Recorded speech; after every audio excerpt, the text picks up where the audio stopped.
गुरु प्यारी साध संगत जी, राधा स्वामी। प्यारी साध संगत जी, पिछले सत्संग में हमने 7 शरीरों पर चर्चा की, जिनमें से हमने केवल 4 ही शरीरों के बारे में अभी तक जाना। जिसमें पहला शरीर हमारा भौतिक शरीर है, जो पहले 7 वर्ष में निर्मित होता है। दूसरा हमारा भाव शरीर है, जो अगले 7 वर्ष में यानी 14 वर्ष की उम्र तक विकसित होता है, जिसमें हमारे भाव उत्पन्न होते हैं। तीसरा हमारा सूक्ष्म शरीर है, जो अगले 7 वर्ष में विकसित होता है, यानी जो 21 वर्ष तक विकसित होता है। उसमें तर्क और विचार उत्पन्न होते हैं। चौथा हमारा था मन शरीर, जिसका संबंध कुंडलिनी की शक्ति से है।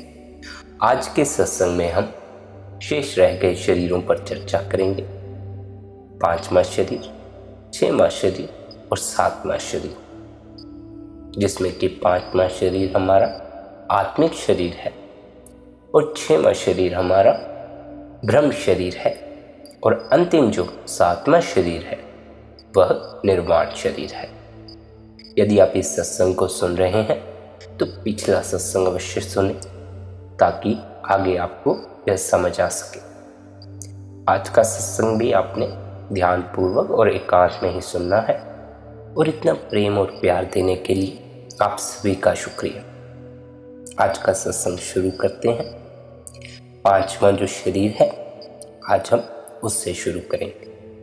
5वां आत्मिक शरीर है। 5वां शरीर बहुत कीमती है, जिसको अध्यात्म शरीर या स्पिरिचुअल बॉडी कहें। यह 35 वर्ष की उम्र तक अगर ठीक से जीवन का विकास हो तो विकसित हो जाता है, लेकिन वह तो बहुत दूर की बात है।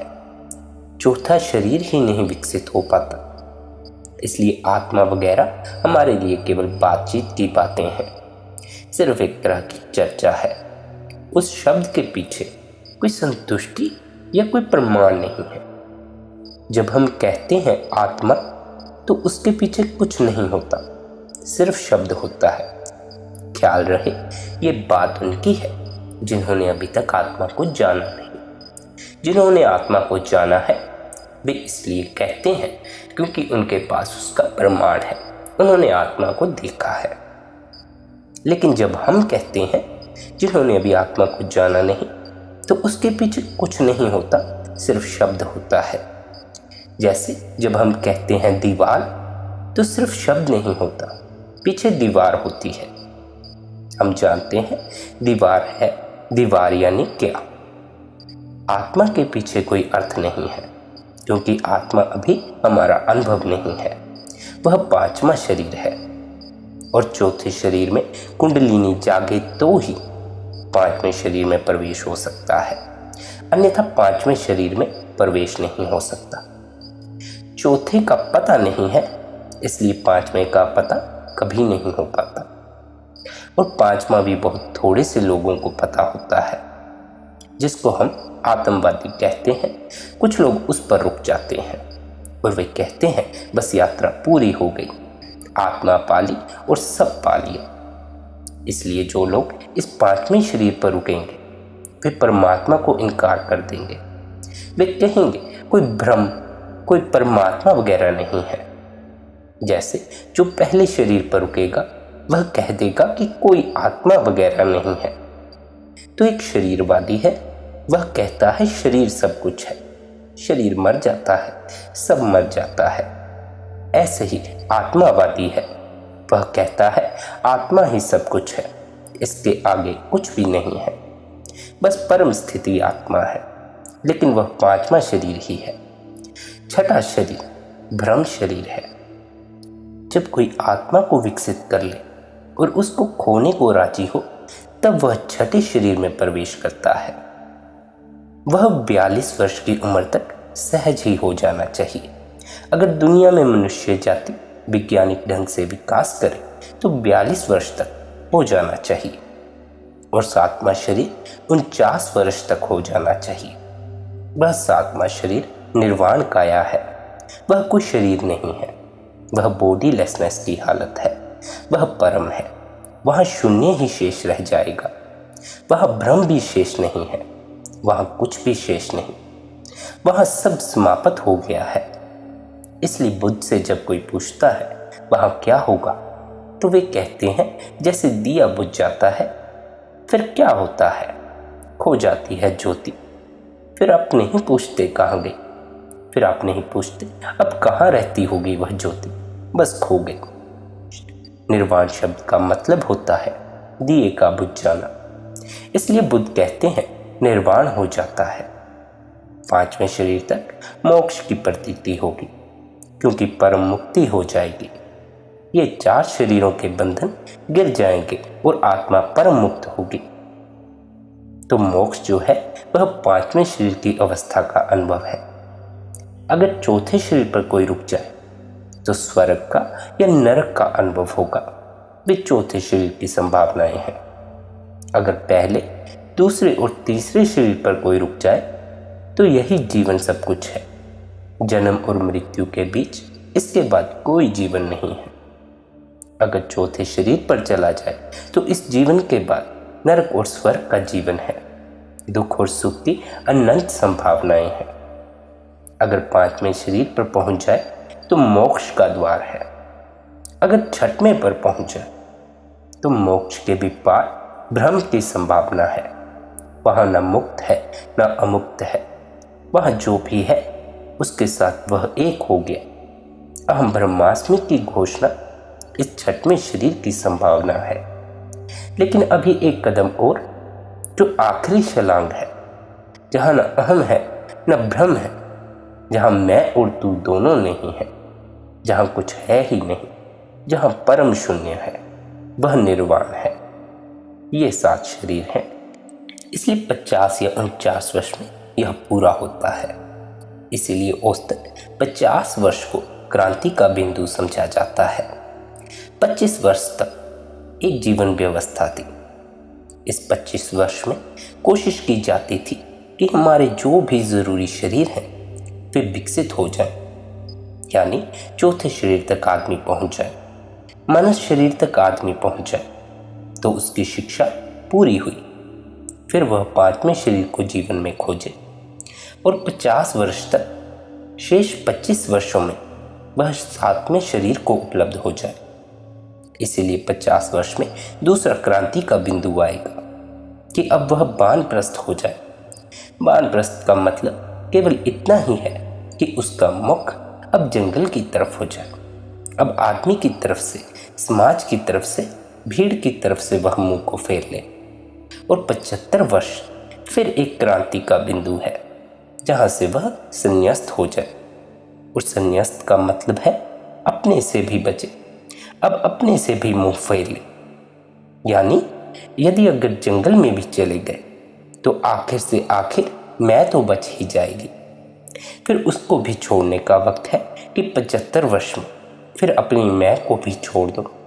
लेकिन गृहस्थ जीवन में जीव के 7 शरीर का अनुभव और विकास हो जाना चाहिए, तो यह सब आगे बड़ा सहज और आनंदपूर्ण हो जाएगा। और अगर यह न हो पाए तो यह बड़ा कठिन हो जाएगा, क्योंकि प्रत्येक उम्र के साथ विकास की एक स्थिति जुड़ी है। अगर एक बच्चे का शरीर 7 वर्ष में स्वस्थ न हो पाए तो फिर जिंदगी भर वह किसी न किसी अर्थों में बीमार रहेगा। ज़्यादा से ज़्यादा हम इतना ही इंतज़ाम कर सकते हैं कि वह बीमार न रहे, लेकिन स्वस्थ कभी नहीं हो सकेगा, क्योंकि जो उसकी नींव 7 साल में पड़नी थी वह डगमगा गई। वह उसी वक्त पड़नी थी। जैसे कि हमने मकान की नींव भरी, अगर नींव कमज़ोर रह गई तो शिखर पर पहुंचकर उसको ठीक करना बहुत मुश्किल मामला है। वह जब नींव भरी थी तभी मजबूत हो जानी चाहिए थी। तो वे जो पहले 7 वर्ष हैं, वह अगर भौतिक शरीर के लिए पूरी व्यवस्था मिल जाए तो बात बनेगी। दूसरे 7 वर्ष में अगर भाव शरीर का ठीक से विकास ना हो पाए तो 25 वर्ष काम वासना के अधीन हो जाएंगे। फिर उनको सुधारना बहुत मुश्किल हो जाएगा। जीवन की प्रत्येक सीढ़ी पर प्रत्येक शरीर की साधना का सुनिश्चित समय है। उसमें 1-2 इंच का फेर फासला और बात है, लेकिन एक सुनिश्चित समय है। हर शरीर का समय पर विकसित हो जाना बड़ा ज़रूरी है। अगर किसी बच्चे में 14 साल तक काम का विकास न हो पाए तो अब उसकी पूरी जिंदगी किसी तरह की मुसीबत में बीतेगी। अगर 21 वर्ष तक उसकी बुद्धि विकसित न हो पाए तो फिर अब बहुत कम उपाय हैं कि 21 वर्ष के बाद हम उसकी बुद्धि को विकसित कर पाएं। लेकिन इस संबंध में हम सब राजी हो जाते हैं कि यह ठीक बात है, इसलिए हम पहले शरीर की भी फिक्र कर लेते हैं, स्कूल में भी पढ़ा देते हैं, सब कर देते हैं। लेकिन बाद के शरीरों का विकास भी उस निश्चित उम्र से बंधा हुआ है और वह चूक जाने की वजह से बहुत कठिनाई होती है। एक आदमी 50 साल की उम्र में उस शरीर को विकसित करने में लगता है जो उसे 21 वर्ष में लगना चाहिए था, तो 21 वर्ष में जितनी ताकत उसके पास थी उतनी 50 वर्ष में उसके पास नहीं है। इसलिए अकारण कठिनाई पड़ती है और उसे बहुत ज़्यादा श्रम उठाना पड़ता है, जो कि 21 वर्ष में आसान हो जाता। वह अब एक लंबा पथ और कठिन पथ हो जाता है और एक कठिनाई हो जाती है कि 21 वर्ष में उस द्वार पर खड़ा था और 21 वर्ष और 50 वर्ष के बीच 30 वर्ष में वह इतने बाजारों में भटका है कि अब वह दरवाजे पर भी नहीं है। अब जहां 21 वर्ष में अपने आप खड़ा हो गया था, जहां से जरा सी चोट और दरवाज़ा खुल जाता, अब उसको वह दरवाज़ा फिर से खोजना है और वह इस बीच इतना भटक चुका है और इतने दरवाजे देख चुका है कि उसे पता लगाना भी मुश्किल है कि वह दरवाज़ा कौन सा है जिस पर मैं 21 वर्ष में खड़ा हो गया था। इसलिए 25 वर्ष तक बच्चों के लिए बड़ी संयोजित व्यवस्था की ज़रूरत है। वह इतनी संयोजित होनी चाहिए कि उनको चौथे पर तो पहुंचा दे। चौथे के बाद बहुत आसान है मामला। बीज बो दिया गया, अब तो सिर्फ फल आने की बात है। 5 में से फल आने शुरू हो जाते हैं, चौथे तक वृक्ष निर्मित होता है, 5 में से फल आने शुरू होते हैं, 7वें पर पूरे हो जाते हैं। इसमें थोड़ी देर अबेर हो सकती है, लेकिन यह बुनियाद पूरी की पूरी मजबूत हो जाए। इस संबंध में 1-2 बातें और ख्याल में ले लें। 4 शरीर तक स्त्री और पुरुष का फासला है। जैसे कोई व्यक्ति पुरुष है तो उसकी जो फिजिकल बॉडी है, भौतिक शरीर है, वह पुरुष का शरीर है। लेकिन उसके पीछे नंबर 2 का जो शरीर है, यानी जो हमारा भाव शरीर है, जो पुरुष का भाव शरीर है, वह स्त्रीण होता है, वह फीमेल बॉडी होती है। क्योंकि कोई नेगेटिव या कोई पॉजिटिव अकेला नहीं रह सकता। स्त्री का शरीर और पुरुष का शरीर, इसको अगर हम विद्युत की भाषा में कहें तो नेगेटिव और पॉजिटिव बॉडी है। स्त्री के पास एक ऐसा शरीर है जिसमें शक्ति संरक्षित है, बड़ी शक्ति संरक्षित है, लेकिन सक्रिय नहीं है, वह निष्क्रिय शक्ति है। यही कारण है कि स्त्री कुछ सृजन नहीं कर पाती, ना कोई बड़ी कविता का जन्म कर पाती हैं, ना कोई बड़ी पेंटिंग बना पाती हैं, ना ही बड़ा कोई विज्ञान खोज पाती हैं।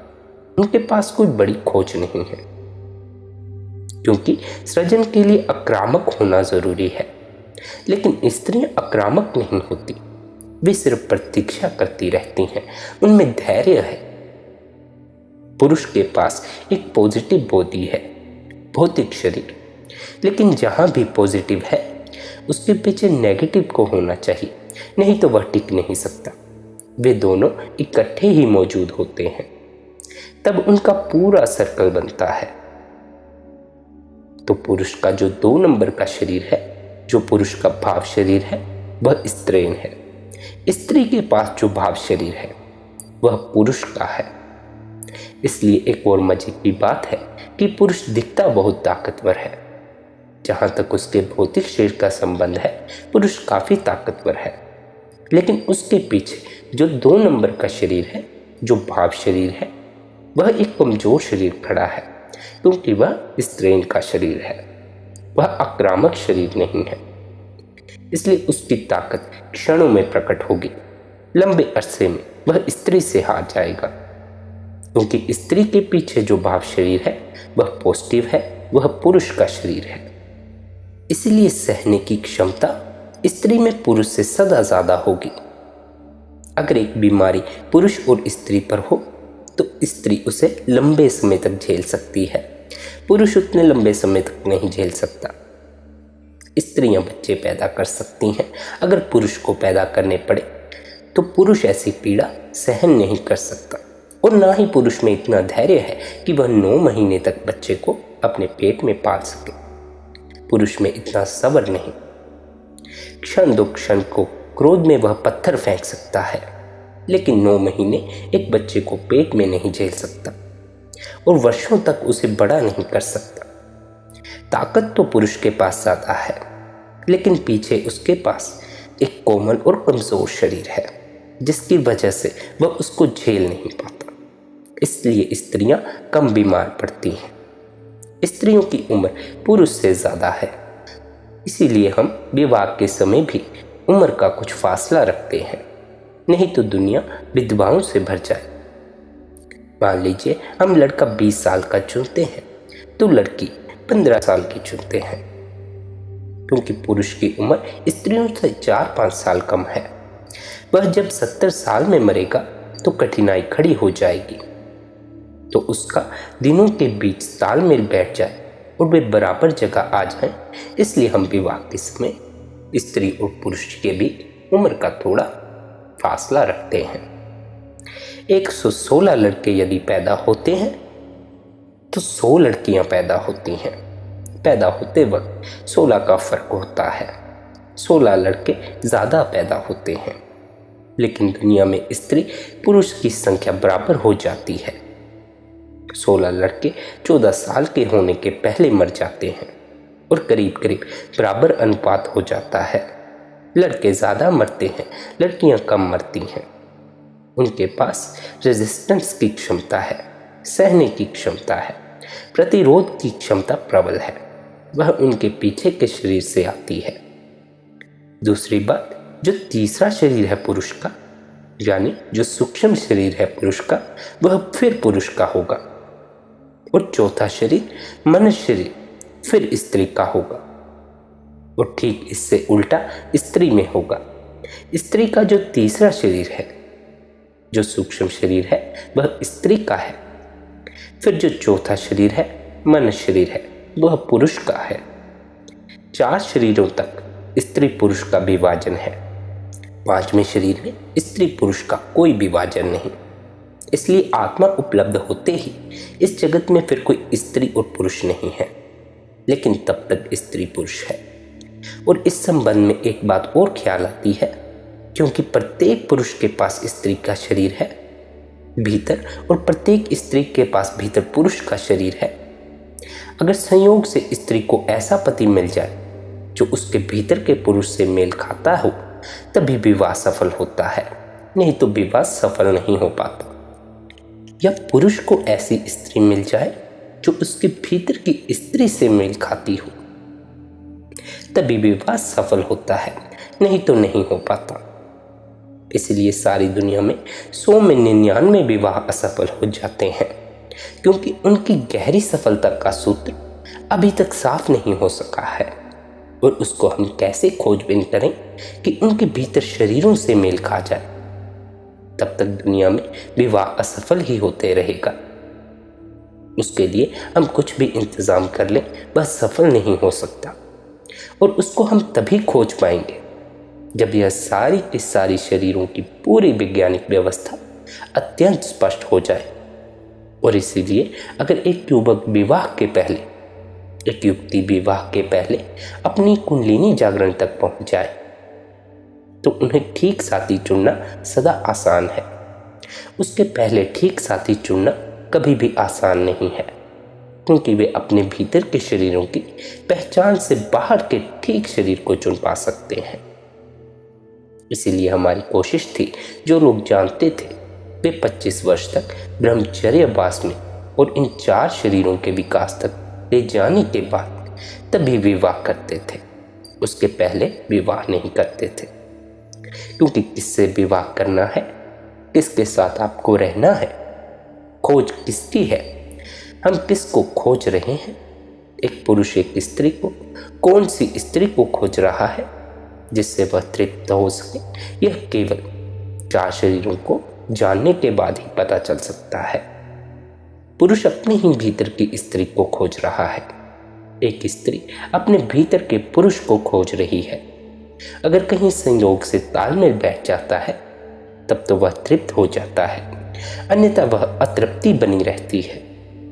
फिर 1000 तरह की विकृति पैदा होती है, वह परेशानी बढ़ती चली जाती है, और जितनी मनुष्य की बुद्धि विकसित होगी उतनी यह परेशानी बढ़ेगी।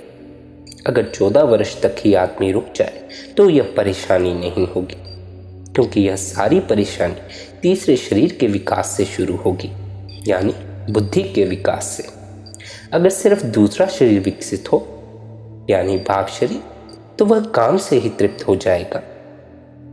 इसलिए अमेरिका जैसे मुल्कों में जहां शिक्षा बहुत बढ़ गई और जहां तीसरा शरीर पूरी तरह विकसित हो गया, वहां विवाह टूटेगा, वह नहीं बच सकता, क्योंकि तीसरा शरीर कहता है मेल नहीं खाता। इसलिए तलाक फौरन तैयार हो जाएगा, क्योंकि मेल नहीं खाता तो इसको खींचना कैसे संभव है।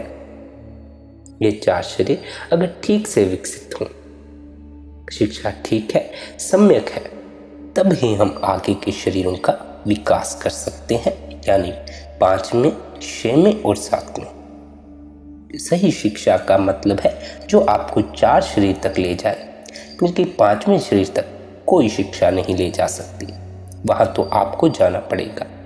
लेकिन 4 शरीर तक शिक्षा ले जा सकती है, इसमें कोई कठिनाई नहीं है। 5वां कीमती शरीर है, उसके बाद यात्रा निजी शुरू हो जाती है। फिर 6वां और 7वां वह भी आपकी अपनी निजी यात्रा है। कुंडलिनी जो है वह 4थे शरीर की संभावना है। यदि आप 4थे शरीर तक पहुंचते हैं तो उसके बाद की सारी यात्रा 5वें शरीर यानी आत्मिक, 6ठे शरीर यानी ब्रह्म शरीर, 7वें शरीर यानी निर्वाण शरीर, उसकी यात्रा आपकी अपनी निजी यात्रा है। उसके लिए आपको अवश्य ही किसी गुरु के पास जाना चाहिए, क्योंकि गुरु हमें अपनी आत्मा से जोड़ता है। कैसे जोड़ता है? गुरु हम नाम की बख्शिश करता है, और वह जो नाम हमें बख्शता है, वह जो ध्वनि है, वह जो अनहद की ध्वनि हमारे भीतर निरंतर चल रही है, जैसे जैसे हम उससे जुड़ते चले जाते हैं, वैसे वैसे वह ध्वनि हमें अपने में उतार देती है, यानी आत्मा में उतार देती है। और वही अनहद की ध्वनि आगे चलकर हमें परमात्मा से भी मिला देती है। तब जाकर बूंद समुद्र में समाती है। ख्याल रखें कि 5वें शरीर या 6वें शरीर पर ही मत रुक जाए। 7वां अंतिम शरीर है।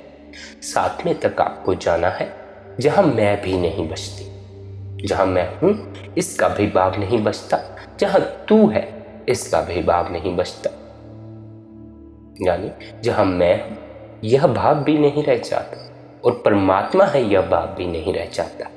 केवल परमात्मा है यही भाव रह जाता है, यही जानना रह जाता है। उस परमात्मा के अतिरिक्त फिर और कुछ नहीं रह जाता। सारा जगत परमात्मा से भर जाता है। वही क्षण है जब आपको इस पृथ्वी के कण कण में परमात्मा नजर आएगा। उससे पहले तो आप लाख कहते रहें कि इस पृथ्वी या इस सृष्टि के कण कण में परमात्मा बसा है, लेकिन आपको नजर भी नहीं आएगा। अगर आता तो आज दुनिया में इतनी हिंसा नहीं होती, मांसाहार नहीं होती। शायद नजर नहीं आया कि इस सृष्टि के कण कण में परमात्मा का वास है, और वह तब तक आएगा भी नहीं जब तक मैं का भाव, अहं का भाव बना हुआ है।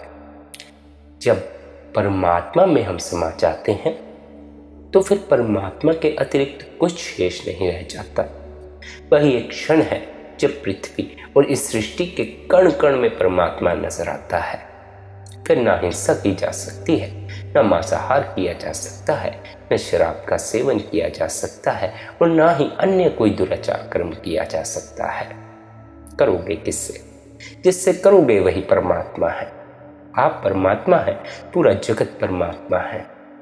इसलिए जब हम साथ में शरीर को विकसित कर पाते हैं ठीक से, तो हमारा अहम का भाव निकल जाता है और हम पूरी तरह परमात्मा हो जाते हैं। हम परमात्मा हैं, लेकिन हमें अभी यह पता नहीं। इसका पता चलता है जब हम गुरु की शरण में जाते हैं, जब गुरु हमें नाम की बख्शिश देता है। इसलिए आप सभी से आज फिर विनती करूं कि गुरु के पास अवश्य जाएं, गुरु से नाम की बख्शिश अवश्य लें। राधा स्वामी जी।